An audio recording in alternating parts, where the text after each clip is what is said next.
Tonight, an investigation you'll see only here on Western Mass News. A local barbershop owner partnered with a company based in East Longmeadow hoping to expand his business, only to be left high and dry. Several clients of that barbershop also affected. Western Mass News reporter James Villalobos has been digging deeper into the company. And not only is the barbershop owner speaking out, so is the company itself. The company we're talking about is Lyte International, which was founded by Christian Bremen of Chicopee. The company touted itself as a business and fashion on-demand service. However, a vendor not getting paid completely for the work he was doing and customers not getting the services they paid for are speaking out. Evan Nyman founded Bentley's Barbershop in Springfield 4 years ago. As a businessman, he's always looking to grow. That's why he was all ears when he heard about Lyte International from a friend. He was a customer of mine for a long time, so I trusted him. He worked there for a couple weeks, and he was bragging about how good it was, how much pay he got. The business model that originally hooked Nyman and many others, customers paying monthly memberships to get beauty and fashion services 24/7, 365 days a year. They can get massages, facials, eyebrow threading, haircuts, you name it, anytime they want, anywhere they want. Nyman tells Western Mass News he met with Lyte International CEO and owner Christian Bremen about teaming up to offer services at his barbershop. He says Bremen told him, "We could set something up with you where you get $45 every haircut you do, and you just check it in." I said, okay.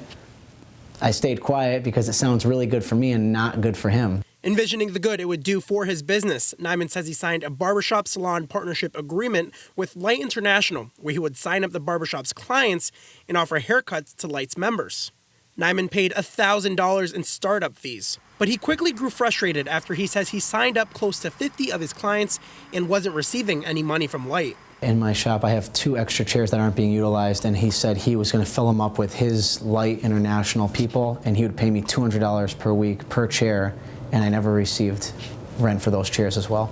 That agreement made clear in these documents. At this point, Nyman says he confronted Bremen. He stops by with $700 cash for me. This situation has led from one thing to another, and it wasn't supposed to go this far. It wasn't supposed to be like this. We sat down with the CEO and founder of Lyte International, Christian Bremen, to get answers. Bremen alleges he paid Nyman $1,500 and that Nyman only signed up 15 new subscriptions. Nyman stands behind the fact he was only paid $700. Ricardo Miller worked for Lyte International since August, and he says in that time period he saw about 15 employees. Did any of them complain about not getting paid? Yes, and every one of them left because they weren't getting paid. Bremen, however, tells us he did pay his employees. A spokesperson with the Attorney General's office tells us they have received 7 complaints about Lyte International, 2 consumer complaints, and 5 complaints to their Fair Labor Division. We reached out to the Better Business Bureau and found no consumer complaints on file for Lyte, but they are investigating the business after receiving a spike in inquiries. They've been investigating the company since July 2018. This summer, Western Mass News screenshotted these testimonials from the Lyte International website that showed high praise testimonials for Lyte from well-known business leaders from HP, Walmart, and Google. On their website, the Better Business Bureau says they asked him to substantiate the claims made in the testimonials. Bremen says, however, that that's not what they asked for. They wanted me to send them all the contact information, the emails, the phone numbers, and what subscription they're subscribed to and everything else. For the testimonials? For everybody. They want all of my customer information. Nancy Kalin, president and CEO with the Better Business Bureau, serving Central and Western Mass, telling us over the phone that their letter to Bremen said, "We'd like him to confirm that they were past customers of his. We asked him to provide some contact information for those customers so we could verify his claim that they were his customers." Kalin says they've never received the information they requested, and shortly after, the testimonials were removed from the website. The East Longmeadow Police Department also telling us they are actively investigating the business. Western Mass News has found the company is now listed as permanently closed online. With criticism of his company growing, the CEO says, I have closed that name, that brand, that concept. I feel like it'd be best for me to pursue my education and to do everything the right way rather than, trying to figure things out as I go, because clearly it hasn't worked for me. He tells Western Mass News that everyone who bought a subscription who didn't use the services will get a refund. But those that used the services, per the company policy, will not get a refund. I did not, intend to scam anybody. That's not the label that I want.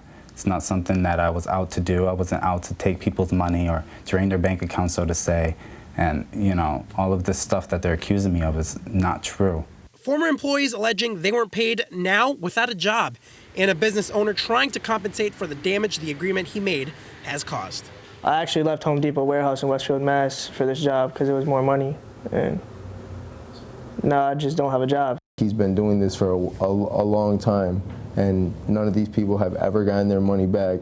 None of these people have ever received their services. It's all been a lie.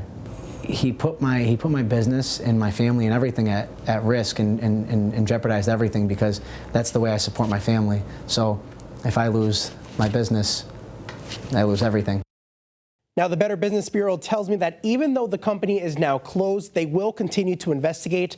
Both they and the Attorney General's office asking anyone who may have been affected by this business should contact their offices. We've included their information on our website, westernmassnews.com. James Villalobos, Western Mass News.